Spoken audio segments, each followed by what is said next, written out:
anggota DPR di Provinsi Jawa Barat, fraksi Nasdem, Daerah Pemilihan Kabupaten Bandung, Dr. Randa Hajatia Fitriani, melaksanakan kegiatan penyebarluasan peraturan daerah kepada masyarakat Desa Ciburial, Kecamatan Cimenyan, Kabupaten Bandung, pada hari Jumat, 3 Mei 2024. Kali ini, perda yang disampaikan adalah Peraturan Daerah Provinsi Jawa Barat Nomor 3 Tahun 2021 tentang penyelenggaraan perlindungan anak.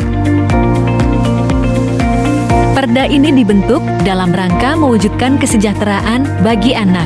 Diperlukan perlakuan dan kesempatan yang sesuai dengan kebutuhan anak dalam berbagai bidang kehidupan guna meningkatkan perlindungan terhadap anak tanpa perlakuan diskriminatif. Pada pemaparannya, Tia Fitriani mengatakan tujuan dari penyebarluasan peraturan daerah ini adalah agar masyarakat mengetahui dan memahami apa itu Perda Perlindungan Anak, serta diharapkan kepada masyarakat yang hadir di sini dapat kembali menyebarluaskan kepada masyarakat yang lainnya.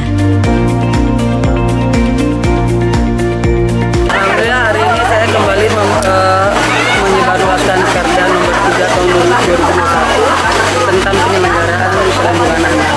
Memang Perda ini kan betul-betul menyentuh langsung permasalahannya ada yang di sekitar warga masyarakat yang sampai dengan saat ini kita harus saling mengingatkan bahwa betapa pentingnya kita memahami bagaimana melindungi anak. Karena anak ini kan butuh tumbuh kembang yang memang sesuai dengan kebutuhan usianya, yang sampai dengan saat ini masih banyak yang kurang menyadari bahwa hak tersebut adalah hak anak yang terpenuhi.